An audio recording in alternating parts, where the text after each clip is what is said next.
Alguns anos atrás, eu li um artigo sobre como miolo de pão, meias velhas, sacolas plásticas e folhas de jornal eram usados por milhares de mulheres para absorver o fluxo menstrual.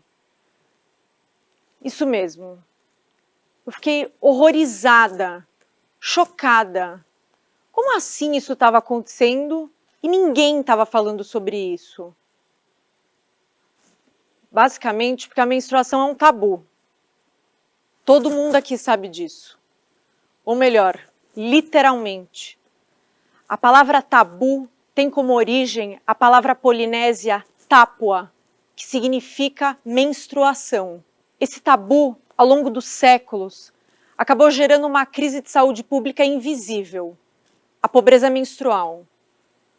Pobreza menstrual é a falta de acesso à educação sobre menstruação, saneamento básico, banheiros e artigos de higiene menstrual como os absorventes, que são considerados artigos de luxo. Pode parecer até um exagero falar como assim um absorvente pode ser um artigo de luxo.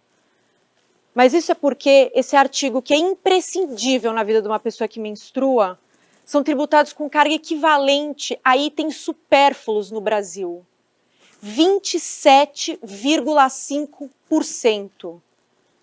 O que não faz o menor sentido, visto que a menstruação é um processo fisiológico natural e inevitável, não uma escolha.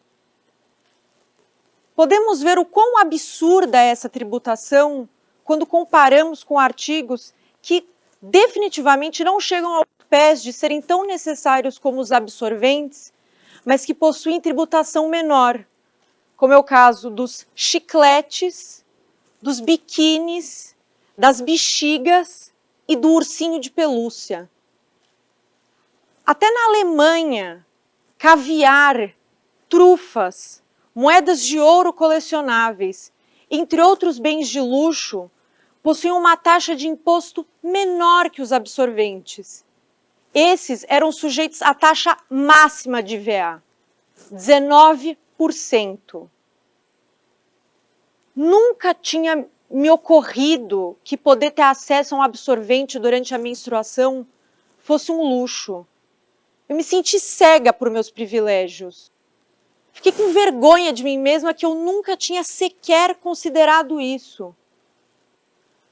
Foi com uma mistura de culpa, com raiva, que eu decidi que eu não ia ficar sentada esperando um jornal publicar uma matéria sobre o assunto ou uma organização resolver abraçar a causa para que houvesse mudança. Eu ia exigir a mudança do nosso poder público e levar absorventes para quem precisasse e que eu alcançasse. Foi assim que nasceu o Projeto Luna.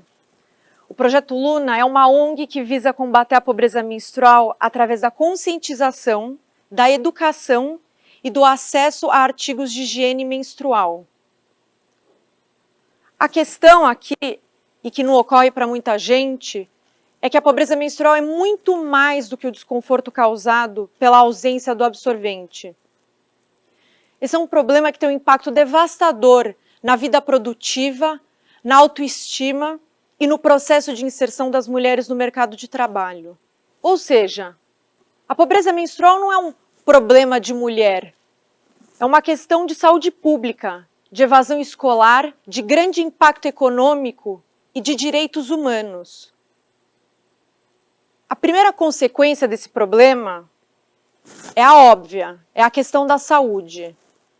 A má higiene menstrual não só pode acarretar em infecções, como aumenta as chances de uma mulher desenvolver câncer cervical e também a torna mais propensa a ficar infértil. Na Índia, cerca de 70% das doenças reprodutivas são decorrentes de higiene menstrual precária, como utilizar panos velhos, folhas e até areia para absorver a menstruação.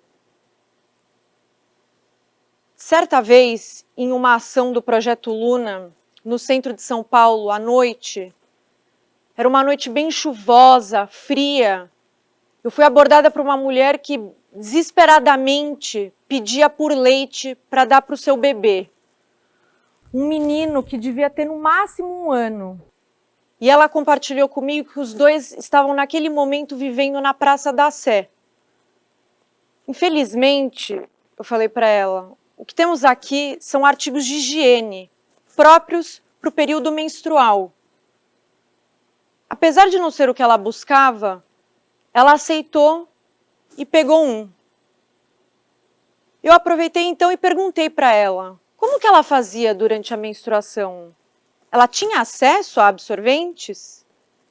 Ela então olhou para mim e com um olhar que parecia dizer, que superficialidade isso que você está me perguntando? Ela respondeu, ah, sei lá, eu rasgo a minha camiseta e uso. A falta de acesso aos absorventes não só compromete a saúde e coloca em risco a segurança e a vida de meninas e mulheres, como também reduz as suas oportunidades. Afinal de contas, em um mundo em que a menstruação é visto como algo sujo, quem vai correr o risco de ir para a escola, manchar a cadeira e ser alvo de chacota? Há também as que mesmo assim vão, mas não participam, por medo de serem chamadas até a lousa e a turma toda vê que o uniforme delas está manchado. Recentemente, eu tive a oportunidade de conversar com uma diretora de uma escola na Bahia, uma mulher incrível, que dividiu comigo um episódio entre ela e uma aluna em uma aula de dança. Naquele dia, ela contou, a aluna entrou rápido na sala, já foi até ela e deixou bem claro, eu vim aqui só para marcar presença, não vou participar. A diretora, confusa, virou para ela e falou, como assim você veio até aqui e não vai participar? E a aluna respondeu, ah, é que eu tô menstruada. A diretora, ainda sem entender, insistiu. Ué, mas a menstruação não é impedimento algum? Você pode dançar menstruada? É que eu tô sem absorvente. E você tá usando o quê? Então ela respondeu, eu tô usando papelão. É uma triste rotina, meninas em todo o mundo faltarem todos os meses à aula no período da menstruação, totalizando em uma ausência de 45 dias num ano letivo. E pelo mesmo motivo, mulheres em todos os lugares de baixa renda faltam ao trabalho. Diz muito sobre a nossa sociedade quando permitimos que um processo fisiológico normal interrompa as possibilidades de desenvolvimento das nossas meninas e mulheres. A verdade é que a pobreza menstrual escancara o quão desigual é o mundo em que vivemos. Um mundo que não trata da mesma maneira as necessidades das mulheres como as necessidades dos homens. Quando a falta de acesso a absorventes e banheiros compromete a educação, não são apenas as meninas que são afetadas, mas a sociedade como um todo.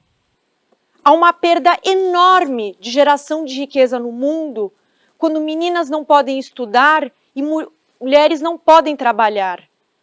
No limite, são professoras, médicas, engenheiras, das quais a sociedade deixa de ter a contribuição.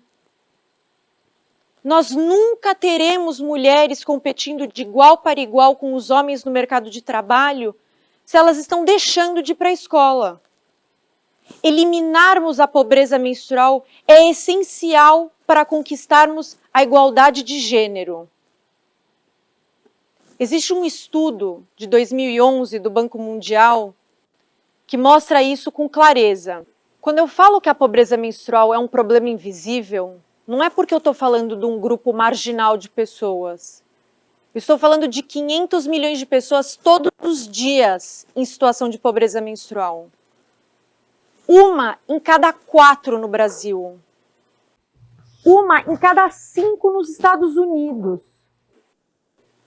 No Reino Unido, 40% das meninas já tiveram que improvisar com papel higiênico, porque não podiam comprar artigos menstruais. A mesma solução adotada pela Ingrid, uma menina de 12 anos que conheci vivendo em uma barraca embaixo de um viaduto em São Paulo. Chegou a hora de nós exigirmos políticas públicas sólidas que tratem a saúde menstrual pelo que ela é, uma questão de saúde pública, de igualdade de gênero, de paridade econômica, de oportunidade educacional, mas, acima de tudo, uma questão de direitos humanos que afeta todos nós, seja você uma pessoa que menstrua ou não. Ninguém deveria ficar para trás só porque menstrua. Obrigada.